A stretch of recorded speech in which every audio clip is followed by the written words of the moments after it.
안녕하십니까, 정현규 수의사입니다. 저는 현재 태국 홍켄 대학에서 있으면서 여러 가지 동남아 지역, 그 다음에 일본 이런 지역에서 여러 가지 양돈에 대한, 또한 질병에 대한 그런 것들을 공부도 하고 가르치기도 하고 활동을 하고 있습니다. 오늘 제가 이렇게 이야기를 하게 된 것은 최근 동남아 지역 그리고 일본 지역에서 양돈은 어떻게 이루어지고 있고, 또 아프리카 돼지열병 관심이 많으실 텐데요. 그거에 대해서도 간단히 최근 상황을 설명드리고자 이렇게 이야기를 하게 되었습니다.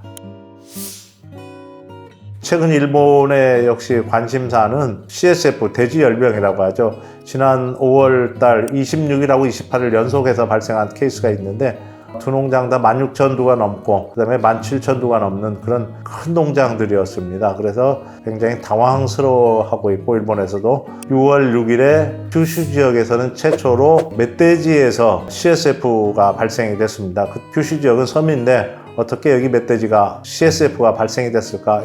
이게 이제 관심사고, 본토하고는 다리로 연결되지 않은 바다를 헤엄쳐 가야 되는 건데 아마 사람도 관여가 되지 않았을까, 이런 추측들을 하고 현재 역학조사 결과들이 일부 지금 나오고 그러고 있습니다. 어쨌든 26년 만에 CSF가 발생해서 이번에 91번째, 92번째 큰 농장에서 발생하고, 지금까지 멧돼지에서 발생했던 규슈 지역에서 발생하고 하면서 굉장히 긴장이 많이 하고 있습니다. 이게 큰 관심사이기도 합니다.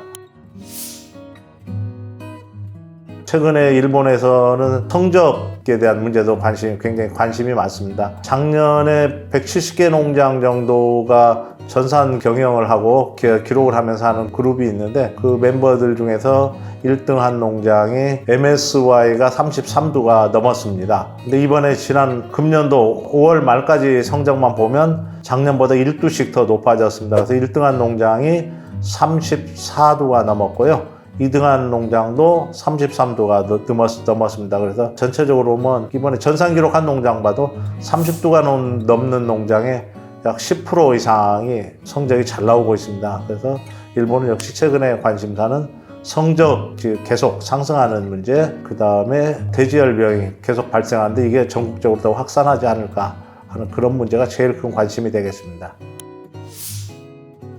최근에 베트남을 보면 베트남은 가격이 굉장히 좋습니다. 생채 킬로그램당 생산 원가가 보통 54,000동, 베트남의 경우입니다. 그 정도 되는데, 지난 구정을 지나면서 가격이 오르기 시작해서 현재는 68,000동 이 정도 유지를 하고 있습니다. 그렇다고 보면 한 20% 정도의 이익이 나는 그런 구조가 되지 않았을까, 지금 이렇게 생각을 합니다. 이건 역시 아프리카 돼지열병의 영향이 상당히 크다고 지금 생각을 하고 있습니다. 또 최근에 이제 관광객들이 들어오기 시작하는 문제도 있고요.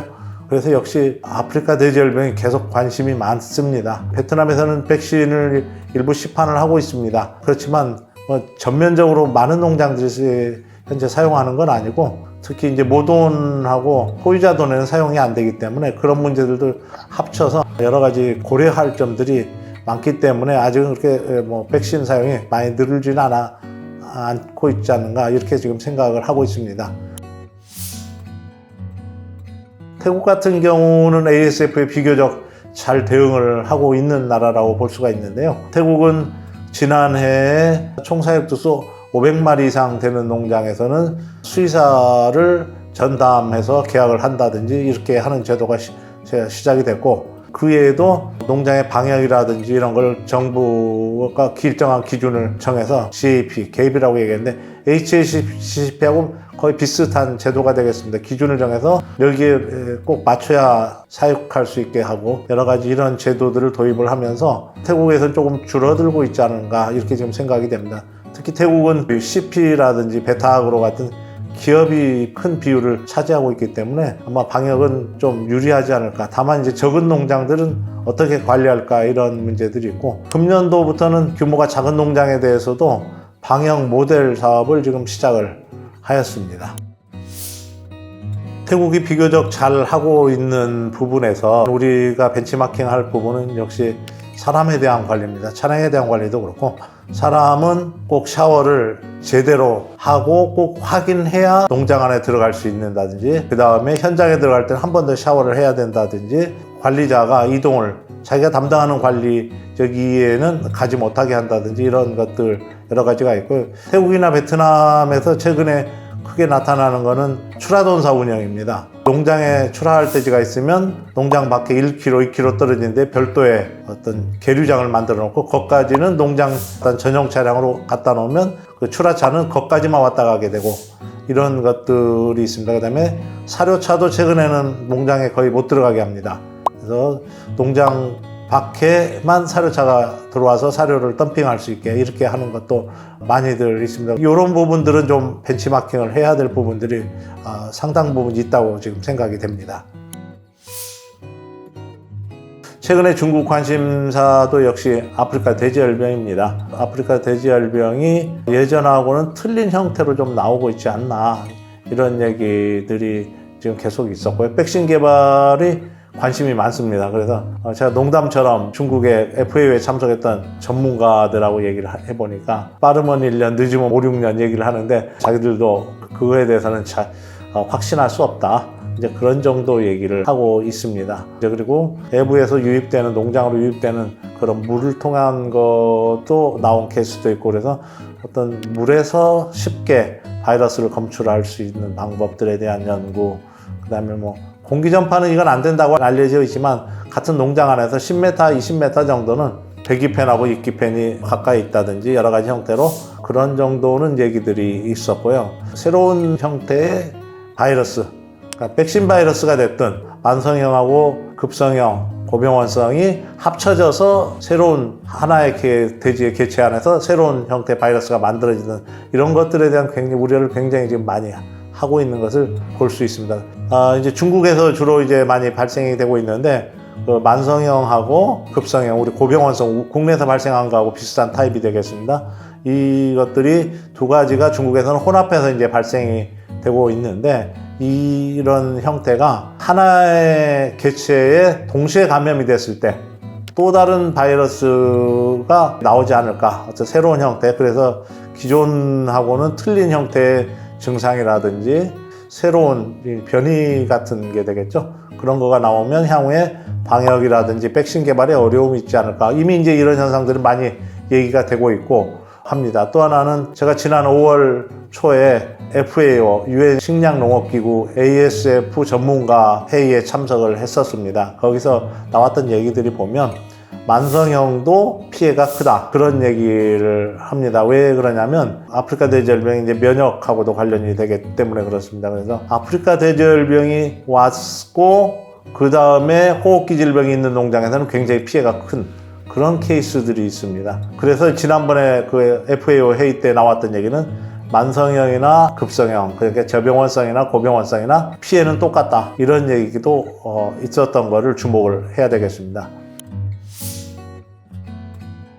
동남아 쪽, 일본, 그 다음에 중국 쪽 보면 양돈에서 질병을 제외하고는 제일 큰 관심이 역시 스마트팜입니다. 저한테도 스마트팜에 대한 얘기를 굉장히 많이 하고 특히 기업들에서 그걸 굉장히 많이 하는데요. 실제로 태국의 대기업들 스마트팜 시스템을 거의 다 도입을 많이 하고 있고, 특히 AI, 인공지능 같은 경우를 이용해서 여러 가지 형태를 자체 개발하기도 하고 적용하기도 하고, 예를 들면 그런 경우들이 있습니다. 중국의 무연은 모돈이 300만 도가 넘는 세계에서 제일 큰, 지난해 6천만 도가 넘게 출하를 했는데요. 거기 같은 경우도 실제로 그 농장에서 사용하면서 자체 개발한 스마트팜 시스템, 이번 5월 말에 베트남에서 축산박람회가 있는데 그런 대기업들이 그런 스마트팜 시스템을 가지고 출품도 하고 판매도 시작하고 그런 것도 볼 수 있었습니다.